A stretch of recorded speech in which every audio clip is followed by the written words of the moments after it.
നമസ്കാരം. ഓപ്പറേഷൻ സിന്ദൂറിന്റെ ഭാഗമായി ഇന്ത്യ ഭീകരർക്കെതിരെയാണ് പോരാടിയതെന്ന് air marshal AK Bharati. Pakistan, India അതോടൊപ്പം തന്നെ DGMO തലത്തിൽ നടന്ന ചർച്ചകൾക്ക് ശേഷം സേനകൾ സംയുക്തമായി നടത്തിയ വാർത്താ സമ്മേളനത്തിലായിരുന്നു അദ്ദേഹത്തിന്റെ പ്രതികരണം.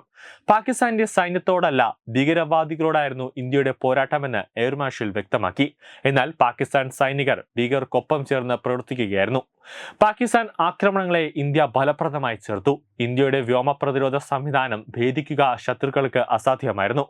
മൾട്ടി ലെയർ വ്യോമ പ്രതിരോധ സംവിധാനങ്ങൾ ഉപയോഗിച്ചായിരുന്നു ഇന്ത്യയുടെ ചെറുത്തുനിൽപ്പ്. കറാച്ചിയിലും ആക്രമണം നടത്തിയെന്ന് ഇന്ത്യൻ സൈന്യം സ്ഥിരീകരിച്ചു. പാകിസ്ഥാൻ തുർക്കിഷ് നിർമ്മിത ഡ്രോണുകൾ ഉപയോഗിച്ച് ആക്രമണം നടത്തി. ഇന്ത്യയുടെ ആക്രമണത്തിൽ പാകിസ്ഥാന്റെ PL-15 മിസൈൽ തകർന്നു. ഇന്ത്യൻ സൈന്യം ആകാശത്ത് മതിൽ തീർത്തു. തദ്ദേശീയമായി രൂപീകരിച്ച ആകാശ് ഇന്ത്യ വിന്യസിച്ചു. ഇന്ത്യയുടെ എയർഫീൽഡുകൾ സുരക്ഷിതമാണെന്നും സേന അറിയിച്ചു. കഴിഞ്ഞ ദശകത്തിൽ ഇന്ത്യ ഗവൺമെന്റിന്റെ ബഡ്ജറ്റ്, നയപരമായ പിന്തുണ കാരണം മാത്രമാണ് ശക്തമായ വ്യോമ പ്രതിരോധ പരിസ്ഥിതി ഒരുമിച്ച് കൊണ്ടുവരാനും പ്രവർത്തിക്കാനും കഴിഞ്ഞതെന്നാണ് എയർ മാർഷൽ പറഞ്ഞത്. പാകിസ്ഥാനിലെ കറാച്ചിക്ക് സമീപമുള്ള ലക്ഷ്യങ്ങൾക്കെതിരെ വ്യോമസേന ആക്രമണം നടത്തിയതായി അദ്ദേഹം വ്യക്തമാക്കി.